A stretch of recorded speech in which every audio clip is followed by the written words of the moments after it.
It's my honor to be able to introduce to you today a speaker who is well known by many of you. He is a successful businessman who has started, built, and managed or turned around 22 companies. He's also one of America's foremost authorities on peak performance and individual achievement. And he addresses over 250,000 people worldwide every year. Since he began recording and taping his material, he's become one of the most listened to professional speakers in the world. His audio and video programs have been translated into 20 languages and are heard in over 38 countries. He's the author or narrator of such best-selling audio programs as Psychology of Achievement, Psychology of Selling, Psychology of Success, as well as The Science of Self-Confidence, How to Master Your Time, How to Start and Build Your Own Successful Business, and get this, more than 250 video training programs on leadership, sales, and personal performance. He's written 34 books, been translated into 23 languages. He's the creator of the personal coaching system Focal Point. He's traveled and worked in more than 80 countries, and he speaks 4 languages. He was the chief operating officer of a $265 million development company. He's active in community affairs. And probably the most important thing for Brian is that he's married with 4 children, and of course he is the president of 3 companies headquartered in Solana Beach, California. It is a great privilege for me. I just met him for the first time today, so I'm excited to hear from him as well in person. Please welcome to the Weekend Leadership event, Mr. Brian Tracy.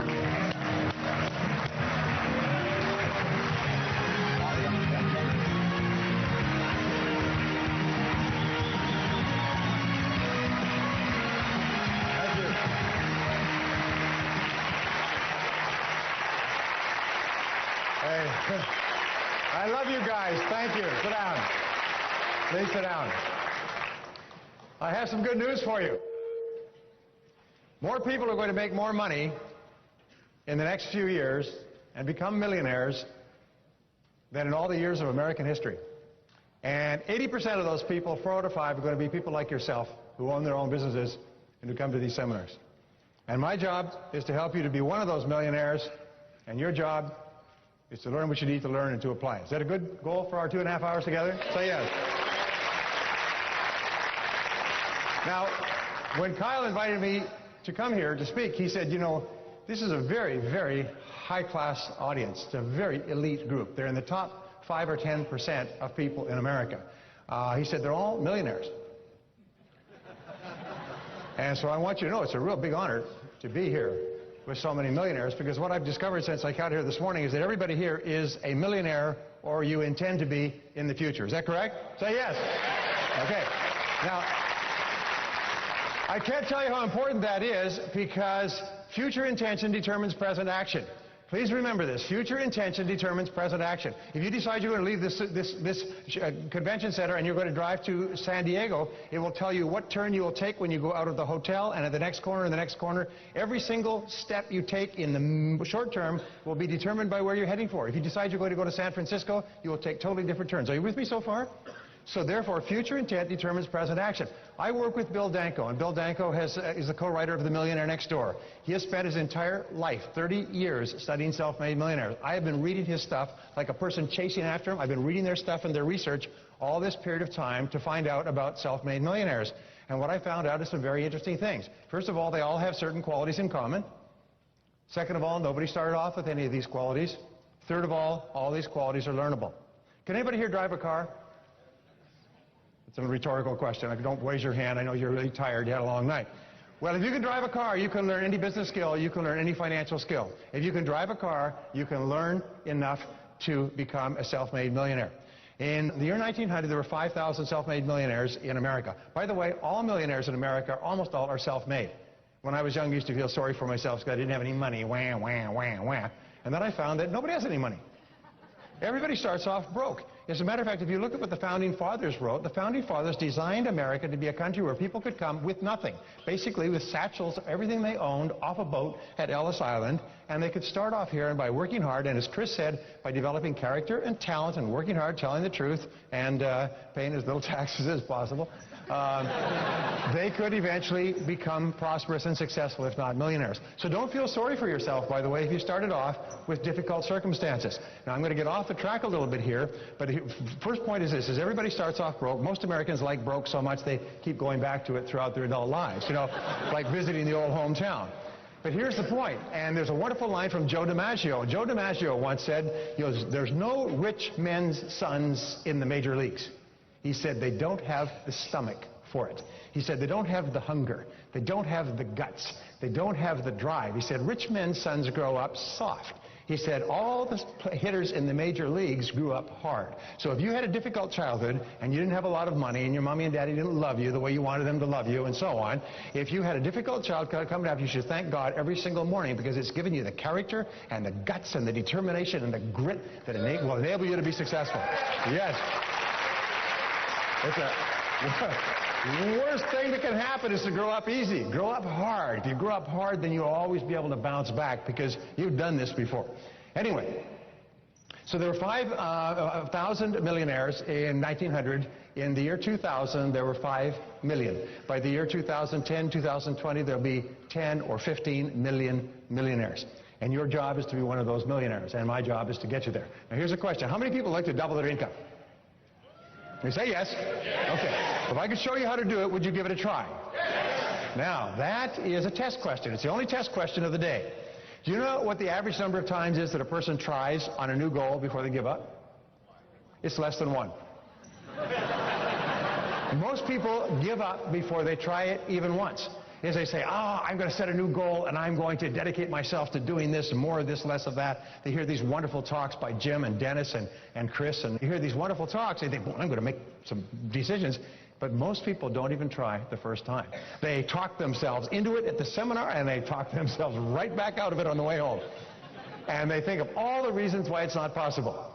You know, there's a disease that plagues America. It's called excusitis. It's the inflammation of the excuse-making gland, which is invariably fatal to success. Now, here's the worst thing. Not only do they talk themselves out of it and don't do it, but someone else says, you know, I'm going to do that. I'm going to lose that weight and save that money and start that business and so on. I said, no, it won't work. It won't work. What do you mean it won't work? Well, I thought about doing it once, too. Did you ever do anything about it? No, I didn't, but I knew it wouldn't work. And so they take great delight in talking other people out of it. That's why it's so important to associate and affiliate with the people who are here. One of the things I learned from Jim Rohn many years ago is get around the right people. Get around the right people. If you want to know where the right people are, turn to the left, turn to the right, right? These are the right people. People you associate with, as Chris was saying, your relationships will determine the quality of your life more than any other single factor. So, I have some good news for you. Everybody here is going to double their income. I have it on good statistical evidence. Everybody here is going to double their income. Yes, yes. If you live long enough. The average person's income goes up in America about 3 to 4% a year. So if you work for another 18 to 22 years, 3 to 4% a year, compound interest, you'll double your income. Is this what you had in mind? Say no. No. When do we want to do it? Now. All right. Now, I have to show you something. This is a chart. I hired a consultant to come and work for me some years ago when Dale and I were working together, and he was going to study every part of my business. At the end of it, he left me with a lousy T-shirt and this graph and a bill for several $1,000s. But I think the graph was worth it because the graph is a picture that once you have it, you could apply it not only to your life but to different aspects of your life. And I'll show you what this graph is. This is the graph of income. So let's just say, imagine that this is the amount of income that you make in the course of your life, and this is where you start, and this is time. These are the years of your life. And this is where you end up at the end of your life. Now, there's all kinds of different incomes. Here's what we have discovered, by the way, is that each person decides where they're going to be on the income graph. By the things that we do and by the things that we fail to do, and often the things that we fail to do have a worse effect on our life than the things that we do, but by the things we do or fail to do, the choices and decisions we make or don't make determine how much we earn. People say, no, my income is determined by my industry. No, because there's people in your industry making 10 times as much as you. There's people in your industry making half as much as you. So we decide where we will be in the long run. Now, we don't decide it overnight, but we decide where we'll be in the long run. So what we find is that everybody starts off earning something, okay? You start off with your first job, and then most people's financial life is very much like the weather. It's unpredictable. It's sort of like a bad week on the NASDAQ. Their financial life is like this. It goes up and down, and sometimes they're in the money, sometimes they're out. Sometimes they're broke, sometimes they're unemployed, sometimes they're employed, making bonuses and so on. This is their financial life. Sometimes they're the windshield, sometimes they're the bug. Isn't that a true statement? And at the end of a person's life, as a result of experience plus luck, this is where most people end up. Fully 50% of baby boomers, according to the recent study, do not have a penny put aside for retirement, and they're pushing 55. They don't have a penny put aside. You all know the statistics. These people are living on experience and luck. Well, this works out to be an average of about a 3% increase over the course of your lifetime. You know what the word job stands for. J-O-B says just over broke, okay? Nobody ever makes any money at a job. Nobody ever gets ahead. All you do is you keep your nose just above the waterline. That's all you do, and you hope that there's no storms. Because if there's a storm, suddenly, okay. Well, so this is the way most people live their lives. Now, it's very much, we say that most people's financial lives are like backing up in a car at night and hitting something, and you get out to see what it is, and it's a new job, or it's a new marriage, or a new relationship, or a new investment, or something else, all right? Now you're driving along. Now imagine this. Imagine that this is like a back road in the farm country. You're driving along these rutted out, beat to heck back roads in the country, and you have no road map and you have no road signs. So you're lost most of the time financially. This is the story of most people. So they're lost and they have no road maps and no road signs, and it's a terrible road.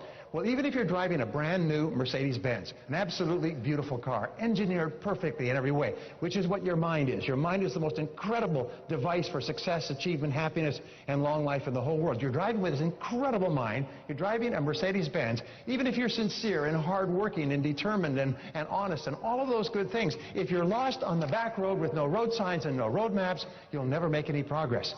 Are you with me so far?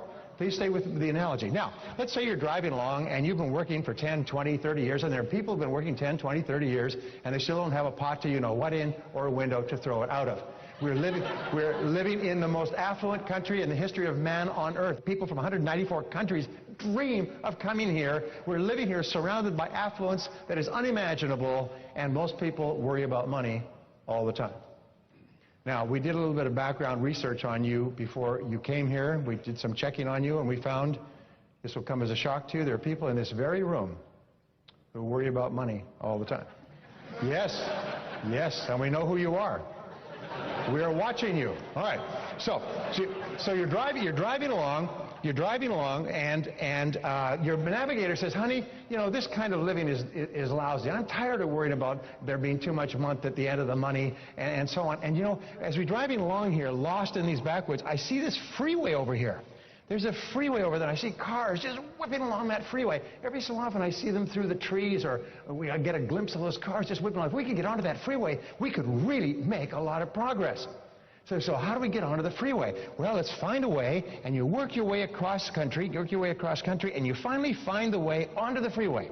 Now, that's what this weekend is. This is the freeway. My talk is part of the freeway process, and to get onto the freeway. Now you get onto the freeway, you put your pedal to the metal, and suddenly you are making incredible progress. You are moving along, and this is the result of knowledge plus skill. That's the difference. Is once you get onto the freeway of life, you start to go faster and faster and make more and more progress. I have spent a lot of time in Germany. In Germany, they have the Autobahns, and you're familiar with the Autobahns. The Autobahns have no speed limit. As a matter of fact, the Autobahns, it is illegal for you to stay on the inside lane. If somebody comes up behind you and you stay in the inside lane and do not let them through, you'll be ticketed and punished, and they fine you enormous amounts. In other words, nobody can stop anybody from going as fast as they want. You want to drive 200 miles an hour, nobody's allowed to stay in front of you. And it'd be good regulation here, wouldn't it? Is nobody's allowed to be in the center line if somebody's coming up behind them. Anyway, in there they don't have accidents, by the way. They have disasters. If a car crashes, they don't send a tow truck, they send a scraper. You know, they just scrape up the pieces and the parts. Anyway, but imagine you're on the Autobahn of life, and you can go faster and faster and faster, straighter and straighter, faster and faster. Now, this is what happens with knowledge and skill. You see, once you get the knowledge, you can use it over and over again. But you've got to get it first. Once you get it, you can use it over and over again. And as you use it, you get better and better at it. As you get better and better at it, you get more and more results in less time with less investment of time and money. Are you with me so far?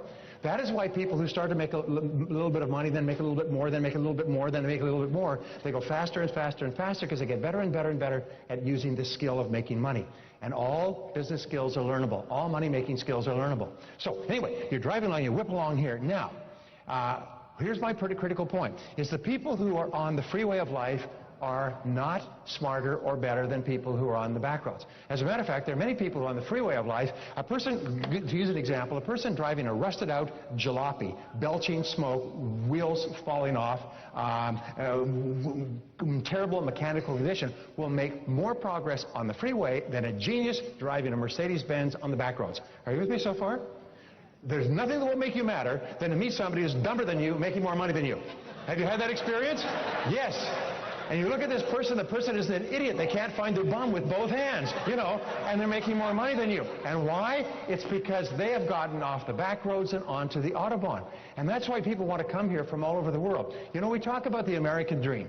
The American dream. The American dream. Do you know something? There's no other country that has the word dream after its name. There's no Japanese dream, Chinese dream, German dream, Lebanese dream. There's no Nigerian dream or British dream. There's only one country in the world that has the American dream. And it's when Chris was talking about, yeah.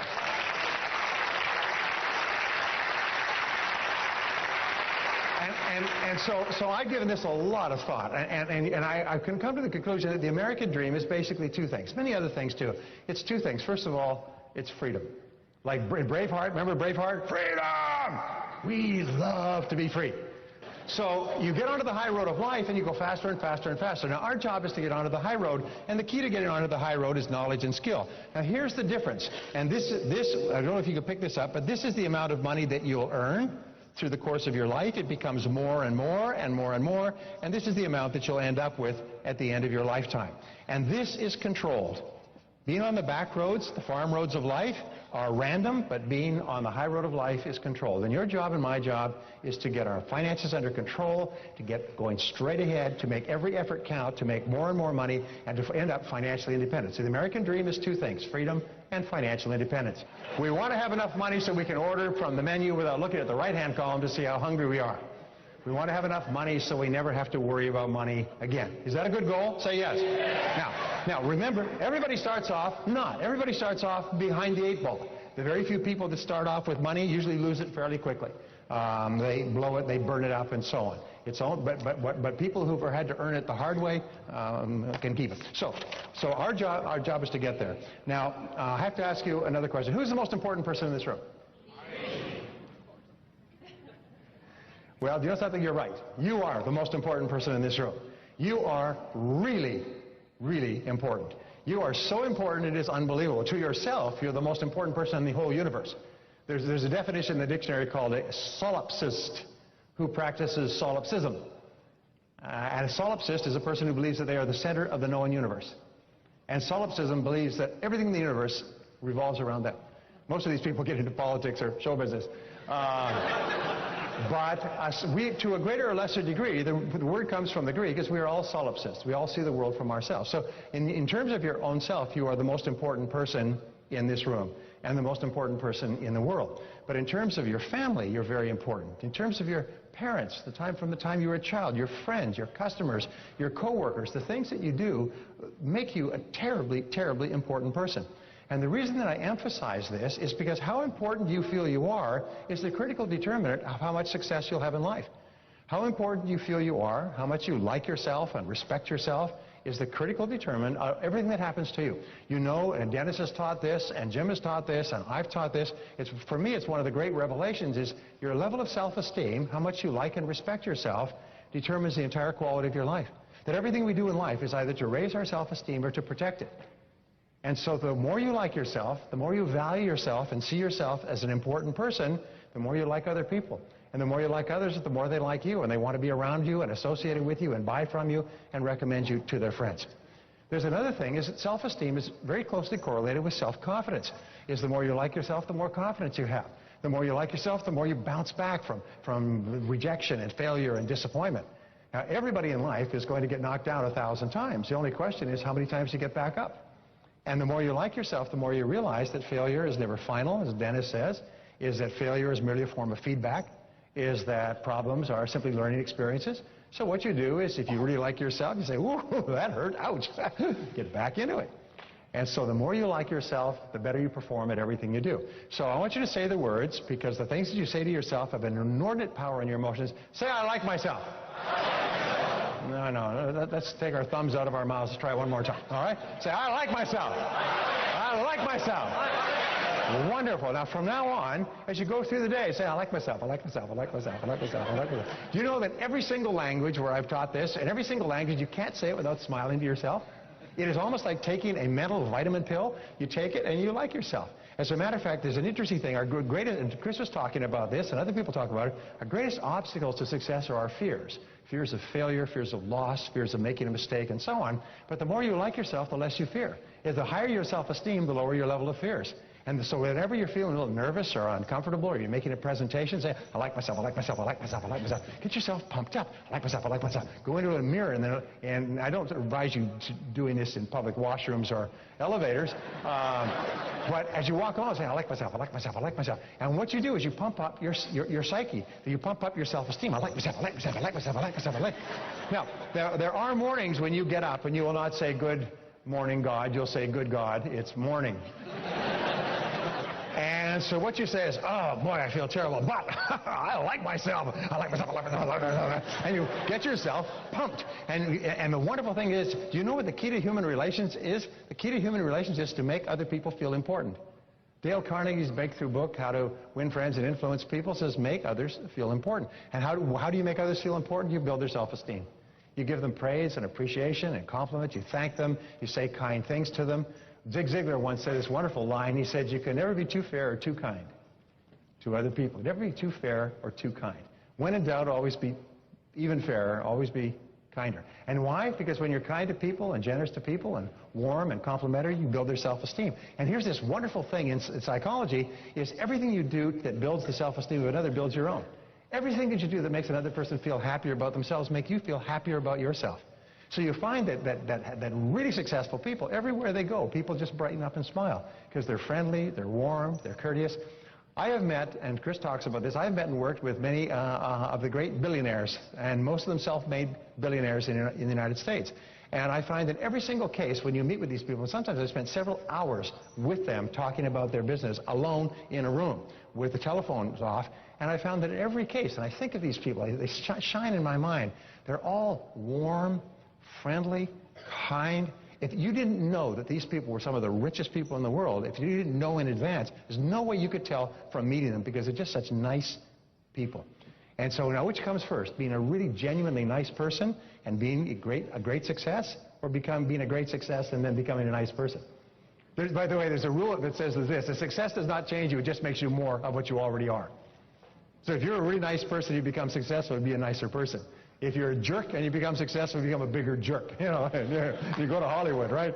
Okay.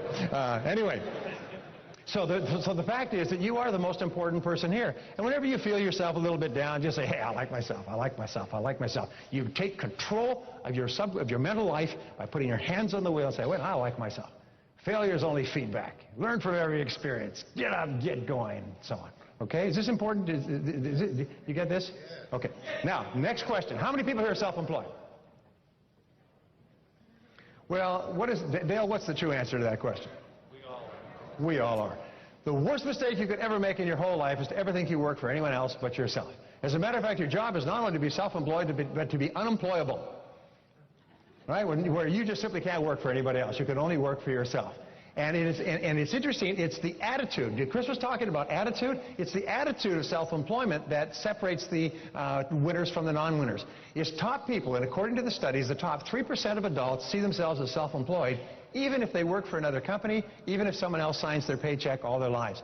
They see themselves as self-employed. They see themselves as in charge of their own life. And I have thought about this over and over again, and one of the great turning points in my life was this, is when I realized that I was responsible for everything that happened to me. I was in charge. I was self-employed. And the acceptance of total responsibility is one of the great scary thoughts, but one of the great liberating thoughts of life. And so I found that really high performers, all leaders, all men and women of great accomplishment, men and women of strength and character, men and women who accomplish great things, are people who are highly self-responsible. It is the key to success, and I'll come back to this a little bit later. So here are the words that you use. The words are, I am responsible. Say it. I am responsible. Oh, no. Try it again. I am responsible. I like myself. And I'm responsible. Go Those are the keys to success. As long as you hold on to those, whenever you have a problem or difficulty of any kind, you'll go back to that. I like myself and I'm responsible. If there's something in my life that's not working, then by gum, it's up to me to change it. I'm not going to sit here and moan and cry and weep and moan and blame other people. I just get busy and do something about it. All successful people are take-charge people. And these are really, really important in terms of becoming a millionaire. Can you imagine a milquetoast billionaire? A person who does not accept responsibility with low self-esteem? No. You've got to have a person who really likes themselves and who really feels in charge of their own life. One last question. What is the most important part of this weekend? You're right. It's what you do afterwards. It's not what we learn. It's not the pleasure that we have. It's not the interaction. It's what you do afterwards. Now, I've learned a very interesting point, and this has been borne out in 50 years of study. The most identifiable quality of successful people is that they're intensely action-oriented, is they're moving fast. They're in action. They hear a good idea, they move quickly. They don't sit there and think about it. When you sit there and think about it, what happens is the energy goes away. So you'll find that the most important part of today is what you do afterwards and how fast you do it. Now let me ask you a question. If you take action on any item, any idea, only two things can happen. What are they? You succeed or you fail. Okay? It works or it doesn't work. If it works, what do? You do more of it. If it doesn't work, what do? You learn from it quickly, get smarter, and try something else. But you cannot lose from taking action. You can only lose from not taking action. And when I spoke many years ago to one of the richest men in the world, he's now worth about $5.4 billion, and at that time he was just building his company. His company was just growing.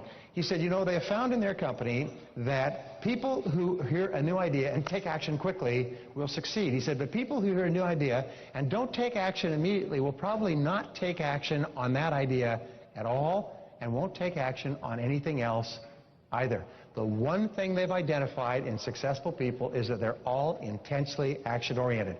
So always think in terms of what action do I take? What do I do now? Somebody comes to you with a problem. They say, I've got this problem. Wham, wham, wham. I say, good. What are you going to do about it? What's your next step? What's your next action step? How are you going to solve the problem? In other words, keep helping people think in terms of the actions that they're going to take to achieve their goals or resolve their problems. And you lead by example. As Albert Schweitzer said many years ago, he said, you must teach men at the school of example, for they will learn at no other. So the most important thing that you do for your friends and for your family is be an action-oriented person. Be a high self-esteem, high responsibility, action-oriented person. Those are the three qualities for financial success. Probably the three qualities for all kinds of success. Does it make sense so far? Yes. Say yes. Okay. Now, let me just go back quickly to my own story. I did not have an auspicious beginning. I grew up in a family that had no money. Our favorite theme song in our family was "We Can't Afford It, We Can't Afford It, We Can't Afford It, We Can't Afford It." In every tune and bar, does anybody growing up in a family, that was your theme song, "We Can't Afford It"? And I'm still now, and even at my age, I still go and I look at the time and I'm like, geez, we can't afford it. What do you mean you can't afford it? It's a newspaper, for Christ's sake. Maybe I'll read somebody else's, you know? I mean, that costs 50 cents. Anyway. My friend Susie Orman said this. She said, one of the most important things in becoming wealthy is to deal with your goblins with regard to money. Almost all of us have goblins with regard to money.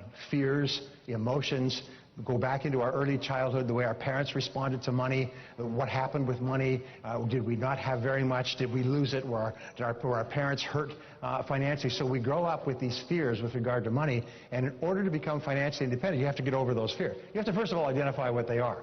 What is the number one fear with regard to money? Yeah, fear of poverty. We're afraid of being poor. We're afraid of not having any money. We're afraid of being destitute or dependent upon someone else. Now, it's not likely to happen, but nonetheless, that fear, which is an irrational fear, often holds us back from taking chances. And it's just something you have to identify. And I learned many years ago that if you have the fear of poverty, you say, all right, what's the flip side of the fear of poverty? What's the virtue of the fear of poverty? What's the good part of being afraid of not having money? What's the good part? Yeah, you work harder to get more money. You work harder and you're smarter in holding on to the money. You build up a financial estate. So starting off poor, as I said before, it can often be a very good thing because it makes you very smart about making money and holding on to it. So in other words, when you talk about money like that, you bring it to the surface of your mind and you become free from the fears that are involved. That's no extra charge for that, just to throw in. Okay, so I started off with no money. I did not graduate from high school. I finished in the half of the class that makes the top half possible. They say that everybody serves some purpose, even if it's to be a bad example, and I was the bad example. The teachers would point to me and say, if you don't smarten up, you'll end up like him. And that would scare people, like the boogeyman under the bed. I mean, scare kids into doing their assignments. I had a chance to go to several schools when I was growing up because I kept getting thrown out of them. Suspended, expelled, rejected, suspended, expelled, rejected, and finally I left school and I got a job, a laboring job. I was told, by the way, that if you don't get a good education and get good grades, you won't do well in school. If you don't get good grades and do well in school, you won't get a good job, you won't go to college, you won't have a good life. So I've been told this all my life. You know, they tell you that, to tell kids that to scare them. So you grow up and they say, I didn't get very good grades in school. And by the way, remember I told you about the research that we did on you? Yes, we found some other interesting things. We found there are people in this very room who did not get good grades in school.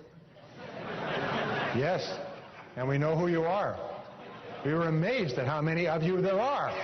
It was astonishing. Anyway, here's what I learned later in life. It took me about 10, 15 years to learn this, is there's no relationship between grades in school and success in life, unless you believe there is. If you believe that because you got poor grades you can't be successful, that becomes your truth. As William James of Harvard said, belief creates the actual fact. If you believe it, it becomes true for you. But there's no relationship at all. There's no relationship between anything that happened in your past and your present moment. You can decide at this moment that that was then, this is now. And you can go in a different direction. And your grades have no relevance. Forbes does the Forbes 400 every single year, and they do brief biographies of people in the Forbes 400. They found that people who dropped out of high school, if they make it to the Forbes 400, the 400 richest men and women in America, they will be worth, on average, $300 million more than people who graduated from college, if they dropped out of high school and they made it. And they said, why is that? Well, they started earlier and they started harder. And they got much smarter, much faster. They had a big leap on people who are still going to college, drinking, and so on. They're already there starting their third or fourth or fifth business because they dropped out of high school. So if you got lousy grades in school, you should say, thank God I got lousy grades in school.